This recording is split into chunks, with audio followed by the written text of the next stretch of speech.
Imagine a Europa sem a América, sem porta-aviões, sem escudo de satélites, sem apoio militar no Atlântico. Uma decisão em Washington já deixa o velho continente desprotegido. No leste está a Rússia, animada pelo avanço na Ucrânia. A Europa espera que o artigo 5 funcione mesmo sem os Estados Unidos da América, mas de repente já não existe ninguém para garantir isso. E agora o mais importante: e se a guerra começar antes que a Europa perceba que está sozinha? Isso não é ficção científica. Este é um cenário que pode decidir como será o mapa da Europa em 10 anos. E isso ainda não é o auge. Vem aí uma pergunta que assusta Bruxelas, Berlim e Paris. E se perdermos nos primeiros meses? Este vídeo não é uma teoria, é um experimento prático. O que acontece se, em caso de guerra, a Europa enfrentar a Rússia sozinha, sem aviões americanos, sem a logística deles e sem o comando estratégico que uniu a OTAN nos últimos 80 anos? Vamos analisar os primeiros dias, erros e rupturas na linha de frente. Quem conseguiria comandar? Quem cairia primeiro? Será que a Europa teria chance numa guerra de desgaste sem seu principal aliado? Vamos mostrar dois cenários distintos. Em um cenário, a Europa se une e cria um exército inédito. No final, ela perde antes de saber o que a espera. E entre esses dois mundos, quem decide é a velocidade, a vontade e o tempo. Se você quer saber qual desses cenários está mais próximo da realidade, não desligue. Agora segue o capítulo dos primeiros dias da guerra. Você assiste ao canal Zara Nikami. Vamos começar. Os primeiros dias sem os Estados Unidos da América, a guerra nunca começa onde a gente espera. Os primeiros tiros podem ser silenciosos. Interferência em satélites, ataques cibernéticos, cortes em cabos de fibra ótica que, à noite, interrompem a comunicação entre os comandos. Sem os Estados Unidos, a Europa perde não só um aliado, mas também vigilância. Os AVAX americanos, satélites e aviões-tanque no ar, essenciais para a logística, desaparecem. De repente, a OTAN não está cega, mas enxerga menos e reage mais devagar. E em um conflito com a Rússia, lentidão é mortal. Hoje, os Estados Unidos da América fornecem a maior parte dessas capacidades. Cerca de 70% dos aviões-tanque, mais de 80% do transporte aéreo estratégico e quase todo o reconhecimento por satélite usados pela OTAN vem dos Estados Unidos da América. Sem eles, de repente, a Europa até teria uma linha de frente, mas não teria um radar completo sobre todo o continente. A Polônia e os estados bálticos imediatamente relatariam movimentos de tropas russas nas fronteiras, deslocamentos de tanques e sistemas de mísseis em Kaliningrado. No entanto, os comandos europeus precisam tomar decisões sem a garantia de superioridade aérea. A Rússia tem centenas de aeronaves modernizadas, Su-30, Su-35, MiG-31 destacadas na direção ocidental, junto com mísseis de longo alcance que podem ameaçar aviões da OTAN ainda sobre o território polonês. Isso faz a Força Aérea Europeia voar mais longe da linha de frente, por menos tempo e com mais cautela. O plano de combate não busca perfeição, mas garantir a linha de frente por 7 dias. Neste momento, ninguém está atacando. Todos estão esperando para ver quem vai se mover primeiro. A espera é longa, pois a Europa só decide com Washington. O principal deste capítulo é simples. A Rússia tem mais determinação e a Europa mais recursos. A questão é, quem puxará o gatilho primeiro? A Rússia já mobiliza centenas de milhares de pessoas por ano, e sua economia está operando em um modo de guerra parcial. A Europa possui produto interno bruto e indústrias superiores, mas ainda age em modo de paz, com licitações lentas e debates políticos sobre cada decisão. Se Moscou atacar rapidamente como um raio, vai tentar cortar o Báltico antes que a OTAN estabeleça um comando unificado. Mas se a Rússia hesitar, a Europa pode usar o tempo para se mobilizar, entrar em modo de guerra e reorganizar o comando sob a Polônia ou a França. E esse é o ponto de virada. Os primeiros dias não decidem quem é mais forte no papel, mas sim quem tem menos medo de tomar uma decisão. Agora vem o capítulo que dirá se a Europa perderá antes de começar a atirar. Quem comanda a Europa? O principal problema da Europa, sem os Estados Unidos da América, não são tanques ou aviões, mas o comando.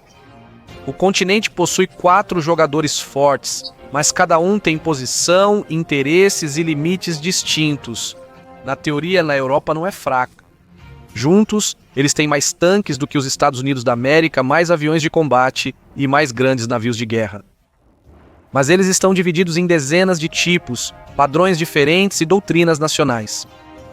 Enquanto os americanos unificam em poucas plataformas, a Europa fragmenta em dezenas de exércitos e sistemas que mal se comunicam. A França é a única potência nuclear na União Europeia. Tem tradição de autonomia estratégica e ambição de liderar, mas seu estilo político muitas vezes vem com palavras que os vizinhos ouvem com relutância.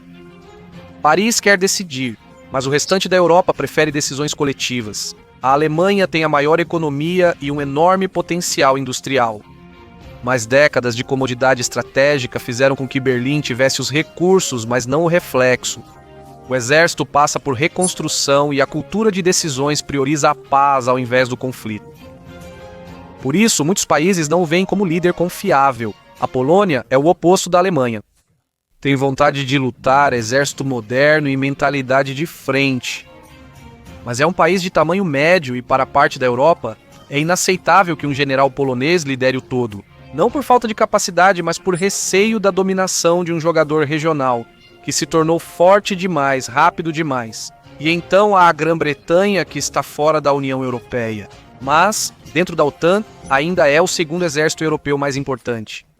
Londres tem uma frota, força aérea, unidades especiais e experiência histórica de estar na linha de frente quando a Europa mergulha no caos. Mas também tem problemas. Oscilações políticas, pressões econômicas e o fato de não estar mais à mesa da União Europeia. A Grã-Bretanha quer liderar, não seguir. Esses 4 centros de poder interpretam o mapa de maneiras distintas. A Polônia vê a linha de frente, a França vê a dissuasão nuclear, a Alemanha vê a indústria e a Grã-Bretanha vê as rotas marítimas e o Atlântico Norte. Alinhar essas 4 perspectivas em um único plano de guerra é muito mais difícil do que uni-las em declarações de paz. E aqui surge um paradoxo fundamental. A Europa tem 4 jogadores fortes, mas nenhum deles é um líder natural dos demais. O resultado é um compromisso temporário. Cria-se um órgão de coordenação que funciona bem no papel, mas não em combate. Decisões rápidas viram longos debates. E enquanto a Europa procura quem dará a primeira ordem, a Rússia ganha vantagem. Este é o ponto mais crítico de toda a guerra. Porque quem vai comandar vai determinar onde a Europa tentará deter o primeiro ataque russo. E é exatamente aí que vamos olhar agora. Primeira linha de frente real, Báltico e Suwałki. Se a Rússia pode romper, será pelo Báltico. Não porque seja fraco, mas porque está isolado. Estônia, Letônia e Lituânia são 3 pequenos países entre Rússia, Bielorrússia e o mar. Se uma única seção falhar, uma única estrada, uma única ponte, um único corredor, eles ficam isolados do resto da Europa. Este é o objetivo dos primeiros passos russos, o corredor de Suwałki. Faixa de terra entre Polônia e Lituânia, com Kaliningrado de um lado e Belarus do outro. Se a Rússia cortar esse corredor, o Báltico vira uma ilha. Sem reforços, sem equipamentos, sem suprimentos, apenas o que eles têm no local. E isso ainda não é tudo. Depois de serem cortados até o Báltico, a Europa teria que decidir se arriscaria uma contra-operação em grande escala, ou se deixaria 3 estados aliados caírem. Estudos militares vêm alertando há anos que Suwałki é o elo mais estreito e vulnerável da aliança no leste. Uma faixa de algumas dezenas de quilômetros de largura que pode ser cortada sob forte pressão em 2 ou 3 dias, se o outro lado for lento e indeciso. A Rússia conhece as fraquezas da região. Ela conhece a localização das pontes, centros logísticos e depósitos de munição subdimensionados. Ela sabe que no início o importante será a velocidade, não as divisões blindadas. E ela também sabe que a Europa vai hesitar. Assim, a pressão russa seria vista mais como movimentos rápidos e imprevisíveis do que um grande ataque. Foguetes contra quartéis, ataques de drones a radares e infiltração de sabotadores nas fronteiras. Kaliningrado é fundamental para esse cenário. É o pedaço de terra russa mais militarizado da Europa, com tal concentração de mísseis, sistemas S-400 e baterias costeiras, que dali é possível praticamente desenhar um guarda-chuva de zona completo sobre todo o sul do Báltico. Se a Europa quiser resgatar os países bálticos, terá que entrar em uma área sob intenso fogo inimigo desde o início, A Polônia enviaria tropas ao norte imediatamente. Os britânicos, que têm um contingente rotativo na Estônia, automaticamente se encontrariam em combate. Suecos e finlandeses mobilizariam suas forças aéreas. Mas sem os Estados Unidos da América, a Europa não terá superioridade aérea. Os sistemas antiaéreos russos manteriam a OTAN afastada da linha de frente, tornando cada voo arriscado. No entanto, o maior problema viria alguns dias depois. A Europa não saberá se deve manter o Báltico a qualquer custo ou recuar e construir uma linha forte na Polônia. A decisão será uma corrida contra o tempo, e esse dilema definirá qual cenário se concretizará. Se a Europa atacar, surge uma oportunidade. Se hesitar, o Báltico cairá. Aqui, a guerra se divide em dois futuros opostos. No próximo capítulo, veremos qual força prevalece: armas ou logística. Logística é o verdadeiro juiz da guerra. No papel, a Europa tem mais tanques, mais artilharia e mais aviões do que os Estados Unidos. Mas isso não importa. Na guerra moderna, o que há nos depósitos é irrelevante. Sim, o que você pode reabastecer diariamente. E aqui está o fato mais duro da guerra. A Europa possui armas, mas falta tempo. Por décadas, a logística dos Estados Unidos da América foi a base da OTAN. Aviões-tanque no ar, enormes aviões de transporte, suporte via satélite, docas no Atlântico. A capacidade de mover brigadas por milhares de quilômetros em poucos dias está de repente se perdendo. A Europa precisa saber quanto pode fazer sozinha. No começo, isso parece promissor. Portos britânicos resistem, ferrovias polonesas funcionam e países nórdicos enviam equipamentos ao sul. Uma semana depois, a realidade chega. A munição começa a acabar. Não são tanques nem caças. Munição: granadas, foguetes HIMARS, mísseis antiaéreos, peças de reposição. Armas sem suprimentos viram só decoração cara. E a Rússia está apostando exatamente nisso. Desgastar a Europa mais rápido do que ela consegue se adaptar. Os russos estão com a indústria bélica em guerra total, enquanto a Europa segue em modo de paz. Isso é especialmente evidente na munição de artilharia. Até recentemente, países europeus produziam cerca de 1 milhão de projéteis por ano. A Rússia produz de 3 a 4 vezes mais. A União está abrindo novas linhas de produção para atingir 2 milhões de unidades ao ano, mas essas capacidades estão chegando com atraso, depois de anos de subinvestimento, e isso ainda não é tudo. A guerra também revela outro problema sobre o qual se falava apenas em silêncio há anos. A Europa não produz caminhões suficientes, chassis, esteiras, peças rotativas. Sistemas falham, motores incendeiam, ótica precisa ser trocada. A guerra não é o que vemos nas fotos. A guerra é manutenção. A Rússia já tem hoje um sistema funcional de oficinas de campo e peças de reposição, que testou na Ucrânia. A Europa possui oficinas avançadas, mas são dispersas e dependem de licitações em tempos de paz. A mudança para um serviço 24 horas na linha de frente traria um choque logístico e político, marcando os primeiros momentos decisivos. Ou a Europa entra realmente em um regime de guerra, acelera a produção, simplifica as regras, une os contratos, ou cai na defensiva e começa a economizar. Os britânicos estão tentando reforçar o Mar do Norte, os alemães estão abrindo novas linhas de produção de munição e os franceses pressionam por compras conjuntas. Por enquanto, isso é pouco, mas já fica claro qual cenário vai se concretizar. Aquele em que a Europa enfia a cabeça entre os ombros, ou aquele em que finalmente entende que o tempo é mais importante do que o dinheiro? Porque agora vem o capítulo em que ambos os futuros vão se separar definitivamente. A seguir, analisaremos o primeiro cenário, em que a Europa se fecha. Mas você pode complementar isso diariamente. Eis o fato mais duro da guerra. A Europa tem armas, mas não tem tempo. A logística americana foi por décadas a espinha dorsal da OTAN. Aviões-tanque no ar, enormes aviões de transporte, apoio por satélite, docas no Atlântico, capacidade de mover brigadas por milhares de quilômetros em poucos dias. Tudo isso está de repente desaparecendo. A Europa precisa saber quanto disso pode fazer sozinha. No começo, isso parece promissor. Os portos britânicos estão resistindo. As ferrovias polonesas estão funcionando. Países nórdicos, variante A. A Europa se une. Esta é a versão que parece improvável à primeira vista. A Europa que até agora discutia durante anos cada compra de armas, de repente muda para um modo que não conhecia há gerações. A guerra obtém resultados que a política não alcança em anos. E se depois do Báltico ainda resistem, se a frente está parada, se a Polônia e a Grã-Bretanha gritam que é hora de agir, a Europa pode se inclinar para o lado certo. O primeiro passo é liderar. Após semanas de caos, será criado um centro operacional europeu conjunto. Não é perfeito, nem tão rápido quanto o americano, mas agora consegue emitir ordens. França, Alemanha, Polônia e Grã-Bretanha têm voz igual nele. Os demais países recebem tarefas definidas. Quem envia brigadas, quem protege o espaço aéreo, quem garante a logística. Depois vem a indústria. A Europa vai entender que não se trata mais de subsídios, licitações ou acordos políticos. É questão de sobrevivência. Entra em vigor o chamado regime de economia de guerra. Fábricas de armamentos operam em 3 turnos. A produção de munição supera o consumo no fronte. Cada país recebe uma meta de produção, não uma recomendação. Os franceses vão acelerar a produção de projéteis de artilharia.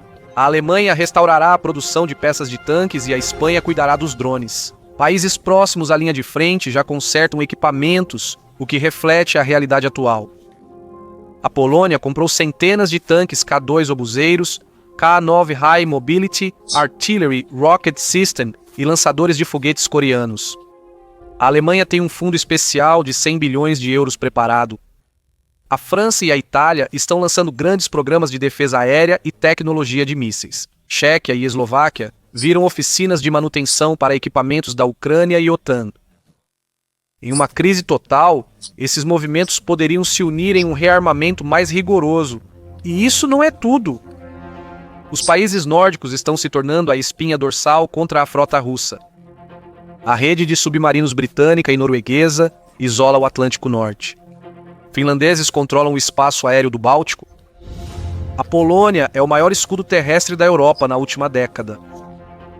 Essa força finalmente será conectada em um único sistema que não espera a permissão de Washington. O resultado? Aos poucos, a diferença começa a ficar visível. A linha de frente se estabiliza. A Força Aérea Europeia recupera parte do espaço aéreo.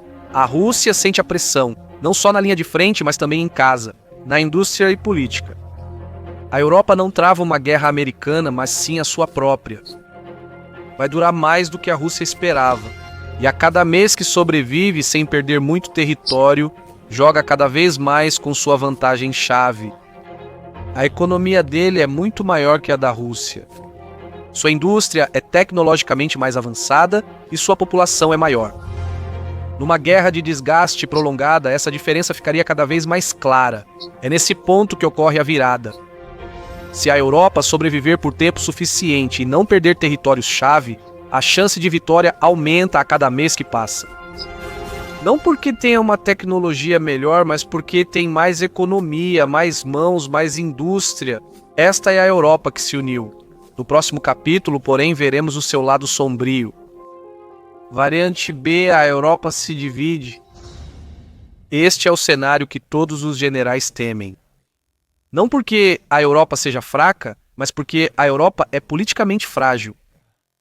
Nesta versão da guerra, ela não começa a ser perdida na linha de frente, mas sim nas mentes dos líderes, que não querem admitir que uma guerra não pode ser vencida sem sacrifícios. As diferenças aparecem nas primeiras semanas. Norte, Bálticos, Polônia e Grã-Bretanha pressionam por ações decisivas. Eles conhecem a ameaça russa e que cada hora sem decisão custa terras e vidas. No sul da Europa, o tom é diferente. Para alguns países, a guerra é distante demais, cara demais, politicamente impopular demais.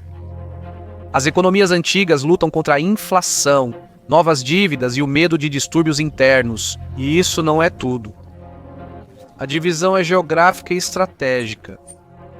A França não quer entrar em guerra sem objetivo claro.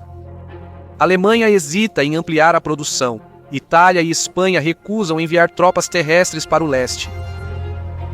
O resultado é uma situação que beneficia muito a Rússia. A Europa até declara unidade, mas suas ações são lentas, contraditórias e fragmentadas. Os números só confirmam isso.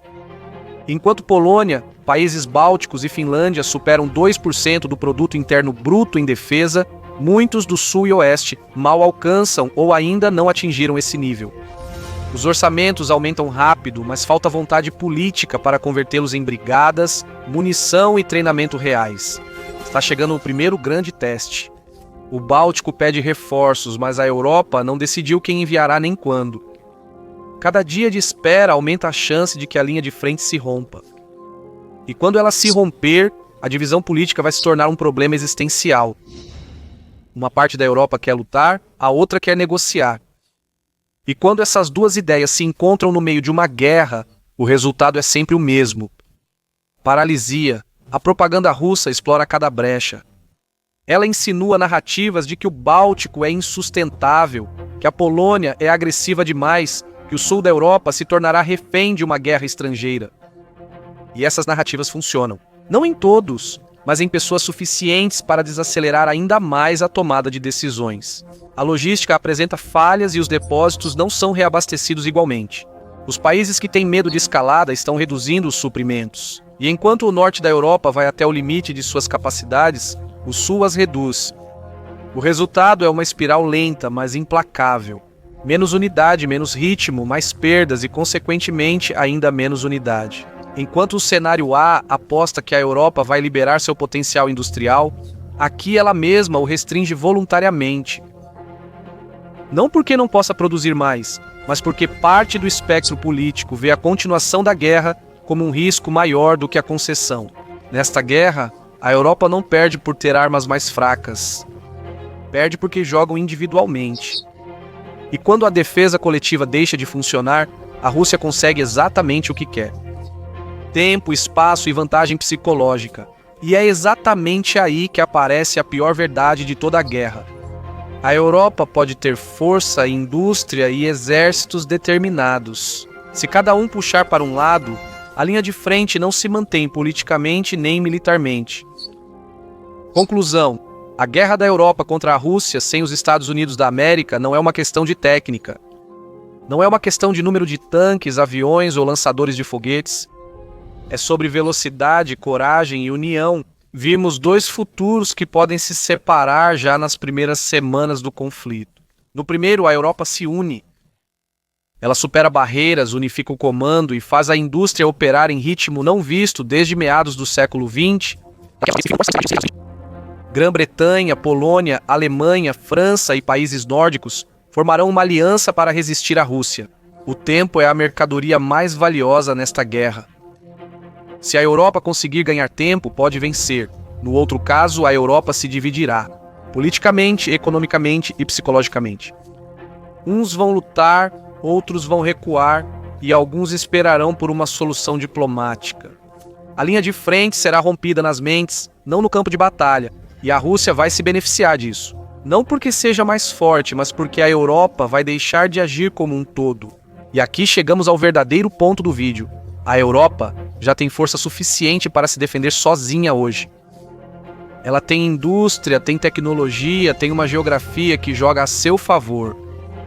A única coisa que falta é decidir se quer ser um continente que depende dos Estados Unidos, ou um continente que consegue garantir sua própria segurança. Se conseguisse unificar rapidamente o comando, acelerar a produção de armas e distribuir os custos por toda a União, seu potencial em um conflito prolongado superaria significativamente as capacidades da Rússia. Se não conseguir, continuará sendo um gigante de força que tem medo de si mesmo. A questão não é se a Europa pode vencer a guerra. A questão é se ela terá coragem de liderá-la. Se você quer saber o quão longe estamos desse cenário na realidade de hoje, basta olhar para o que a Europa está fazendo agora, enquanto ainda não é tarde demais. Se gostou do vídeo, agradeço o seu like e inscrição para não perder os próximos vídeos. Você pode apoiar meu trabalho com agradecimentos. Para alcançar mais pessoas, clique em recomendar. Muito obrigado.